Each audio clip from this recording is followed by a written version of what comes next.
Imagine this, September 17, 2024, a Tuesday afternoon, Beirut, Lebanon. Exactly 3:30 p.m. Life is moving as usual. The markets are crowded, shops are open. People are laughing, walking, living their normal lives. Hezbollah fighters are scattered across the city in safe houses, bunkers, cafes. Almost all of them carry a pager on their belt, a walkie-talkie in their pocket, a radio in their hands. Someone is forwarding a message, someone is checking an alert. Hold your position, all clear, just routine messages. No one knows that death is already sitting in their hands. Before we continue, if this story sounds interesting, if you like real-world spy stories like this, hit the like button right now. Subscribe to the channel, turn on the bell icon, and share this video. Drop a comment below. Where are you watching from, and what time is it there right now? Alright, now let's continue. Suddenly, a pager beeps. A man looks down and presses the button. Boom. A sharp blast, shrapnel tears through his palm. Blood sprays. He screams and collapses. A second later, in the same market, a walkie-talkie explodes. A face is shattered. Eyes are gone. Then a radio, then a battery. One after another, a wave of explosions rips through the streets. People fall to the ground, hands and legs torn apart, faces disfigured. Children, women, ordinary civilians. Everyone gets caught in the blast radius. Ambulances rush in, but even the medical teams are terrified their radios could explode too. Hospitals are overwhelmed within minutes. More than 2,800 injured. Dozens dead. Blood, smoke, screamsall of Beirut sinks into chaos. And this isn't only Lebanon. At the exact same time, in Damascus, Syria, the same horror unfolds. Pagers, walkie-talkies, radios all exploding together. Hezbollah's networks are shattered across borders. Thousands of devices bought for secrecy suddenly turn into traitors. Tiny amounts of PET and explosive were hidden inside batteries and circuits. One remote signal, one fake alert message, and boom. The next day, September 18th, a second wave hits. More radios, more batteries explode. Lebanon declares an emergency. Syria descends into panic again. The human cost is enormous. Shattered bodies, broken families, an ocean of fear. A day that began in peace turns into one of the most shocking covert intelligence operations in history. War not fought with armies, but with everyday devices. This is not a movie. This is reality.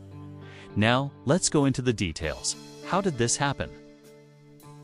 Who did it? How were explosives hidden inside these devices? What was the world's reaction? And how does this change the future of warfare forever? The shadows are deeper than you think. Picture the evolution of war. Back in the day, battles were brute force armies, clashing on fields, swords clanging, cannons roaring. Think World War II. D-Day beaches stormed under a hail of bullets, tanks rumbling through mud, soldiers charging with bayonets fixed. It was visible, tangible, a symphony of destruction you could see from miles away. But fast forward to today, and the game has flipped. Modern intelligence warfare isn't about overwhelming firepower. It's about precision strikes in the dark, where the enemy doesn't even know they've been hit until it's too late. We're talking cyber hacks that cripple power grids without a single shot fired. Drones whispering death from the skies, and now supply chain sabotage that turns trusted tools into time bombs. It's like a chess match played across continents, where pawns are unwitting civilians and kings hide behind layers of deception. Traditional warfare leaves craters and rubble. Intelligence ops leave paranoia and shattered trust. No front lines, no uniforms, just shadows pulling strings. And on September 17, 2024, in the heart of the Middle East, this shadowy game exploded into the open. Literally. Let me set the scene for you, like we're huddled over a map in a safe house, whispering because the walls might have ears. It's a Tuesday afternoon in Beirut, Lebanon. The streets are buzzing, vendors hawking fresh bread, kids kicking soccer balls in alleyways, office workers rushing to meetings.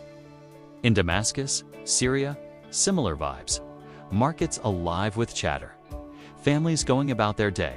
But beneath it all, tension simmers. Hezbollah, the militant group backed by Iran, is on high alert. They've been clashing with Israel for years, a proxy war fueled by ideology and geopolitics. To stave off the grid, their operatives ditch smartphones, too easy to hack, too traceable. Instead, they rely on old-school tech, pagers for quick alerts, walkie-talkies for coordination, radios for broadcasts, even solar-powered batteries for off-grid power. Low-tech, reliable, untraceable, or so they thought. Then, at exactly 3:30 p.m. local time, chaos erupts. A pager beeps on a Hezbollah fighter's belt in a crowded souk. He glances down, expecting a routine message. But instead, boom. A sharp crack, like a firecracker from hell. The device detonates in his hand, shredding flesh and sending shrapnel flying. Screams pierce the air. Nearby, another operative in a cafe feels his walkie-talkie vibrate. He reaches for it, boom again. Glass shatters, tables overturn. Across the city, it's a chain reaction. Radios in vehicles exploding. Batteries in homes igniting like grenades. In Syria, the same nightmare unfolds, devices trusted for their simplicity turning traitorous. The initial chaos, a tear pandemonium. Imagine you're a bystander. One moment, life's normal. The next, explosions ripple through the streets like a coordinated fireworks show gone wrong. People drop to the ground, clutching wounds, hands mangled, faces bloodied, legs torn. The air fills with acrid smoke, the metallic temps of blood, and the wail of sirens. Hospitals flood with victims. Over 2,800 injured in Lebanon alone. Dozens killed, including children caught in the crossfire. First responders, paramedics, firefighters rush in, their radios crackling with urgent calls. But wait, some of them are using similar devices. Is that static or a countdown? One medic later recounted to reporters, "I saw a man on the stretcher, his pager still clipped to his waist. It beeped and we all froze. Then it blew right there in the ambulance. Blood everywhere. We were saving lives, but death was in our hands." From the first responders' perspective, it's a horror movie come to life. They're trained for bombs in cars or suicide vests, not in everyday gear. "We didn't know what was safe," one Lebanese EMT said in an interview. Pagers, walkie-talkies, we had to strip them off patients before treating them.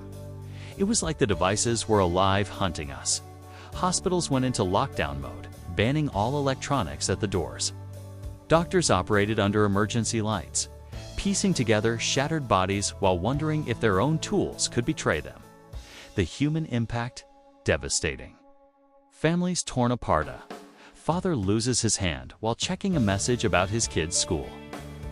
A mother shields her child from flying debris, taking the brunt herself. These weren't just militants. Civilians got caught in the blast radius, amplifying the tragedy. How did this happen? That's where the spy thriller kicks in. These weren't random malfunctions.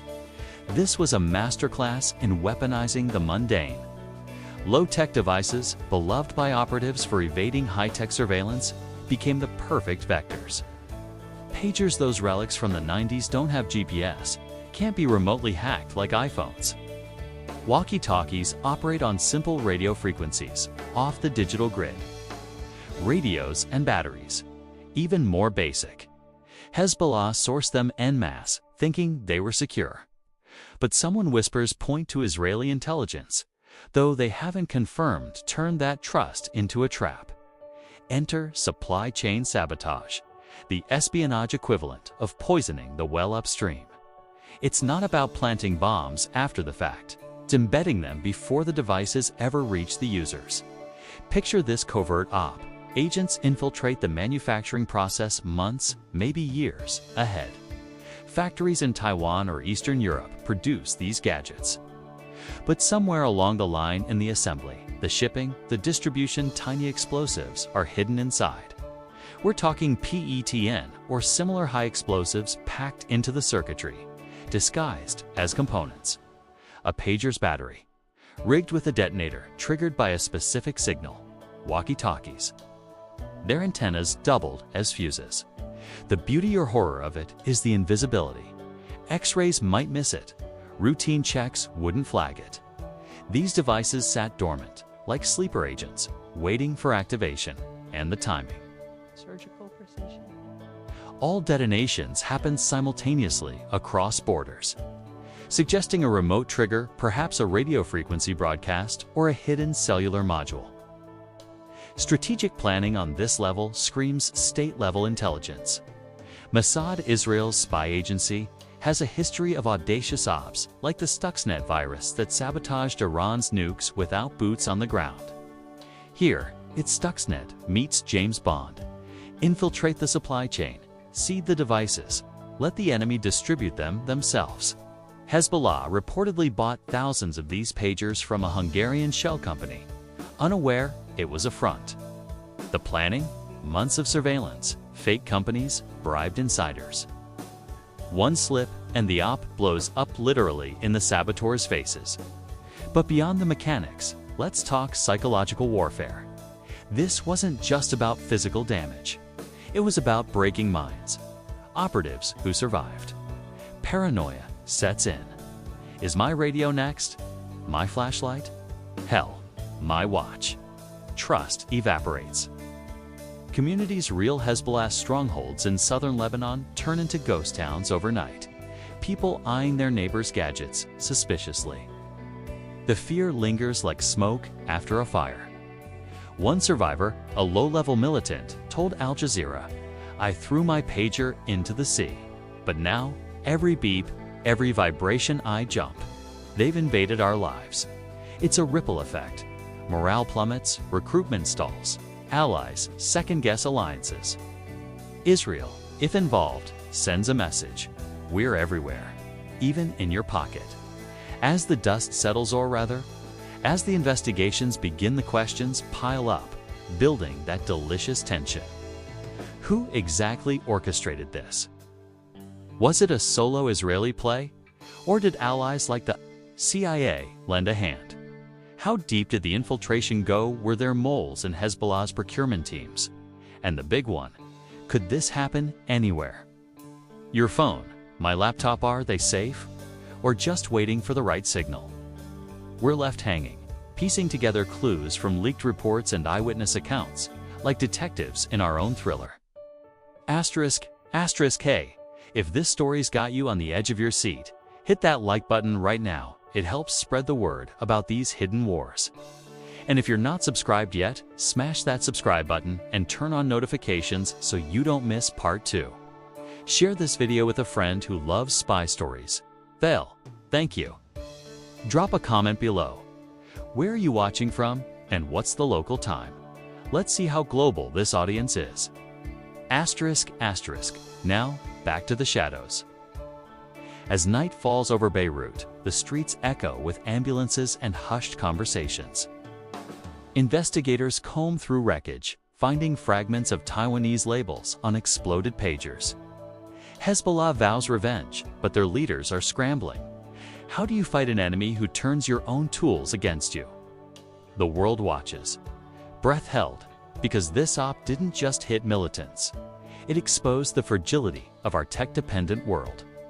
Traditional warfare, that's so last century. Today, battles are won in boardrooms and factories, with code and cunning. Think about it. In the old days, spies like Kim Philby or Mata Hari relied on charm and double crosses. Now, it's engineers and hackers embedding doom in supply lines. This Lebanon-Syria strike, a textbook example. Reports from the New York Times detail how the pagers were gold Apollo models, but the company denied involvement, pointing fingers at a European distributor. Layers upon layers, like an onion that makes you cry, and the human stories weave through it all. Take Ahmed, a fictional composite based on real accounts. A Hezbollah logistics guy mid-30s, family man. He distributed those pagers thinking they were a smart move against Israeli drones. Then, boom, his own device takes his eye. Lying in a hospital bed, he whispers to his wife. They knew. They always know. It's heartbreaking, humanizing the headlines. The precision amps up the suspense. Simultaneous blasts mean flawless coordination. Satellites syncing signals, perhaps, or ground teams broadcasting from afar. No collateral overkill, just targeted terror. But unanswered questions linger. How many devices were rigged? Thousands. And what about the ones that didn't blow duds or deliberate spares to sow doubt? Intelligence experts speculate this was part of a broader campaign, disrupting Hezbollah's command structure ahead of potential escalations. As we peel back more layers, the psychological toll deepens. Communities in Dahiya, Beirut's Hezbollah heartland hold vigils amid rubble. Kids play, but parents hover, snatching away toys that beep. Trust in technology shattered. One local shopkeeper said, "We used to laugh at high-tech fears. Now, low-tech is the nightmare. It's a mind game, eroding the enemy's will without a full invasion." And here's where the real curiosity builds. This isn't isolated. Remember the 2020 Beirut port explosion? Accidental, they said, but whispers of sabotage persist, or the assassinations of Iranian scientists via booby-trapped cars. Patterns emerge, a web of ops where everyday items become weapons. The strategic genius.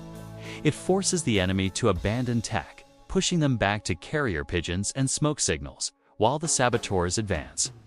We're at the midpoint of this tale. The calm before the storm intensifies. Investigations ramp up, fingers point, and the world braces for retaliation. But the full picture, it's still unfolding, like a plot twist you didn't see coming. In Part 2, we'll dive deeper into the fallout, the global implications, and how this changes the spy game forever.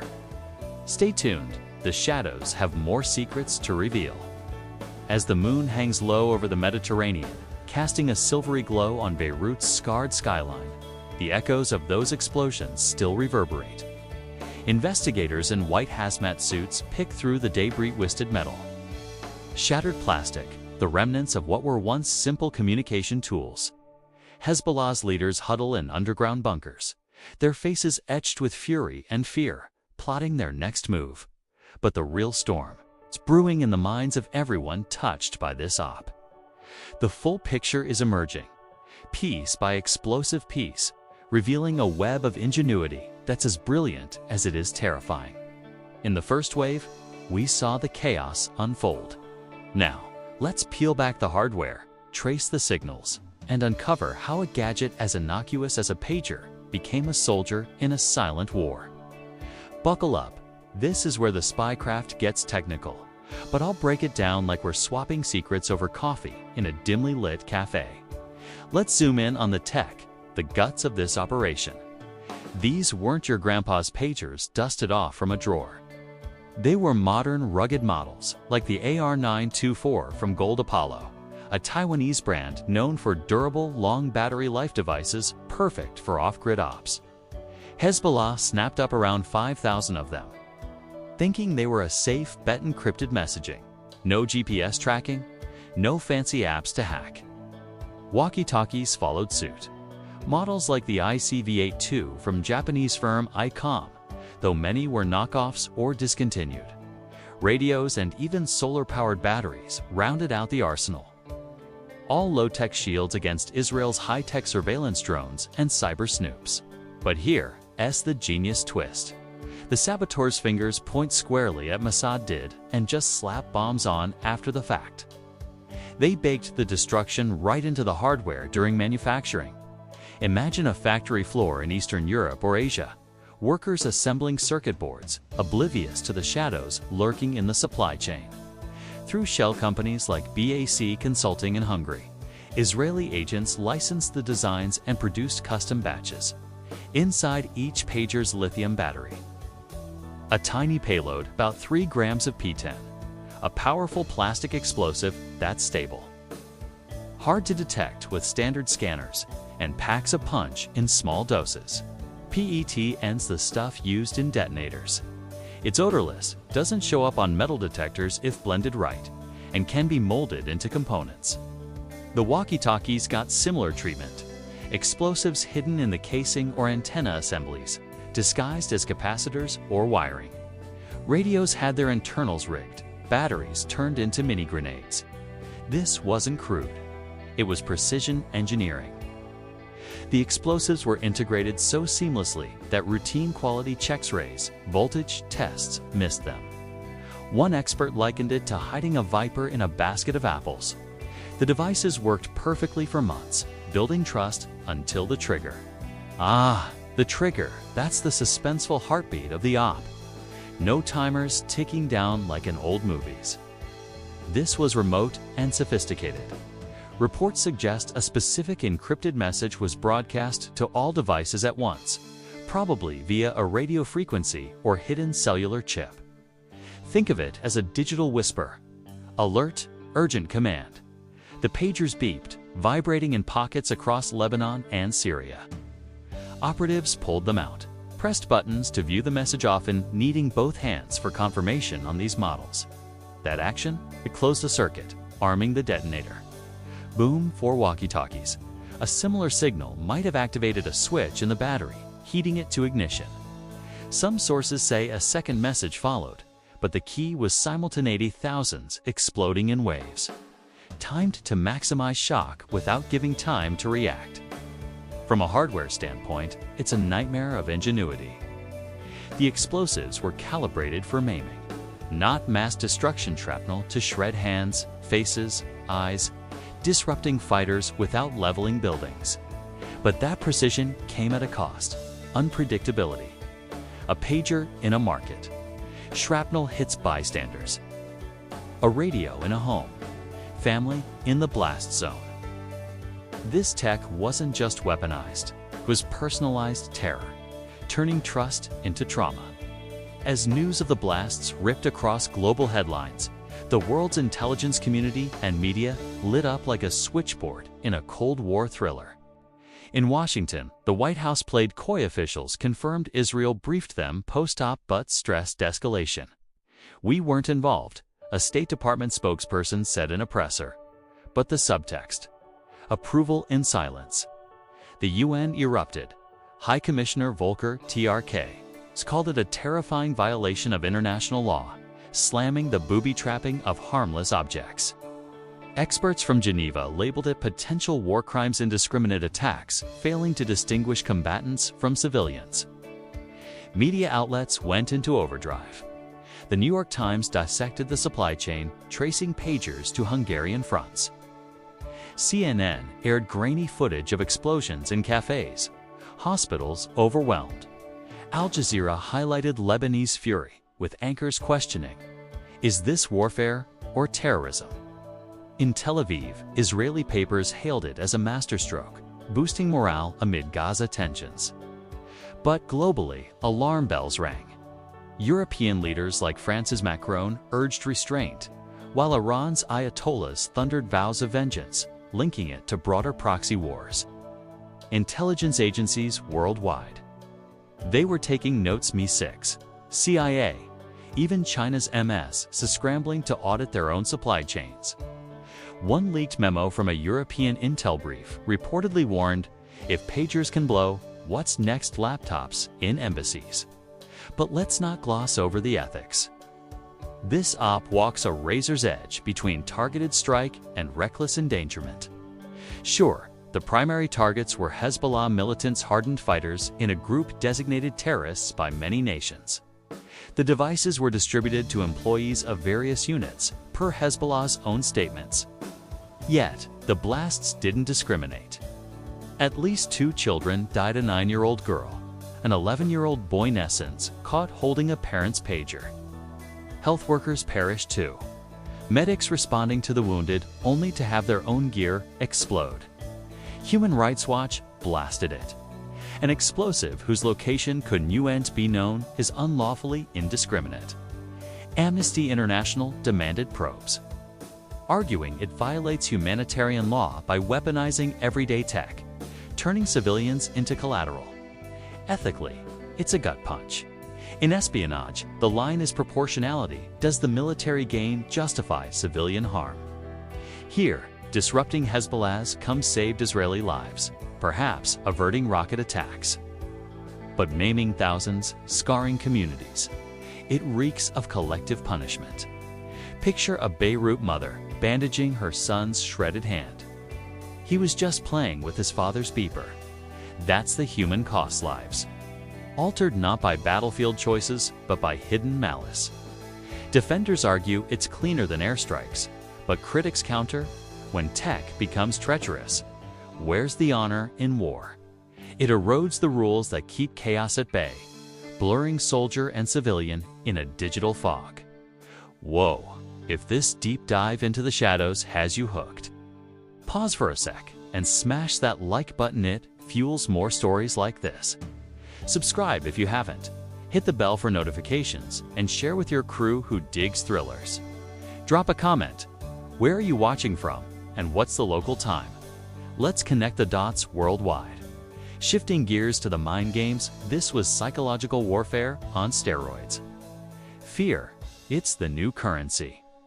Hezbollah operatives, once cocky with their low-tech edge, now ditch devices like hot potatoes. Every beep is a bomb. One anonymous fighter told reporters, his voice trembling. Mistrust ripples out. Procurement teams grilled for leaks.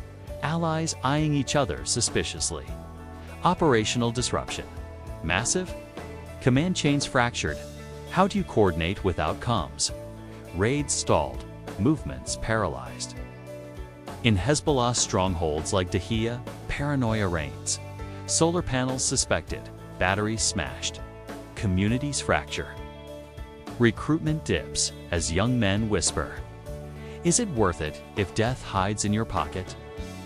Israel's message lands hard. We're inside your system. It's Sun Tzu reborn without fighting by breaking wills. From this inferno, lessons emerge, reshaping warfare's evolution. Traditional battles, obsolete. Espionage now exploits vulnerabilities in the mundane supply chains as soft underbellies. Everyday devices, ticking threats. Nations must harden logistics. Blockchain tracking, AI scans for anomalies. For spies, it's a blueprint. Infiltrate upstream, strike downstream. But the flip? Backlash. Hezbollah adapts, reverting to couriers. Smoke signals low-tech, loops back. Warfare morphs into hybrid horrors. Cyber meets kinetic, where a factory hack equals a missile strike. Draw parallels to history, and patterns pop. Remember Stuxnet in 2010. US-Israeli code wormed into Iran's nukes, spinning centrifuges to ruin without a bang. Or 1996, Mossad rigs a phone to assassinate Hamas Yahya Ayashta engineer. His head blown off mid-call. Contrasts. Scale. Past ops were one-offs. This was mass, like Operation Wrath of God post-Munich, but tech-twisted. Cold War echoes, 2 KGB's exploding cigars for Castro, CIA's poisoned pens. But today's globalized, with supply chains spanning continents, amplifying risks. No more isolated duels. It's interconnected peril. Looking ahead, future implications chill the spine. Intelligence ops go bolder. Imagine rigged EVs in enemy fleets, smartwatches spying, then striking. Security worldwide tightens airports scan deeper. Companies vet suppliers ruthlessly. But vulnerabilities multiply. IoT devices, 5G networks honeypots for hackers. Nations like China, Russia, watch, adapting for Taiwan or Ukraine. Civilians? We all pay, paranoia in pockets, trust eroded. Could your fitness tracker turn fatal? Unlikely, but the seeds planted. Warfare evolves to weaponization of everything. Per analysts, freeches, toys, anything connected. Tying it all together, this tale's a mosaic. Human agony in Beirut hospitals. Technical wizardry in hidden labs. ethical quandaries in UN halls. Amit, our composite everyman from Part 1, survives but scarred eye gone, faith shaken. They didn't just blow up pagers, he murmurs to his wife. They blew up our world. Suspense lingers, retaliation brews, escalations loom. Was this victory or a spark to wider war? The shadows whisper warnings in espionage. Today's tool is tomorrow's trap. If this epic has you rethinking your gadgets, hit like to show support. Subscribe for more dives into the spy world. Turn on notifications and share far and wide. Comment below. What's your take on this op, and where are you tuning in from with the local time? Finally, a note. While rooted in real events, some names and dialogues here are fictionalized for narrative flow. No sensitive or classified details are revealed. Not spycraft,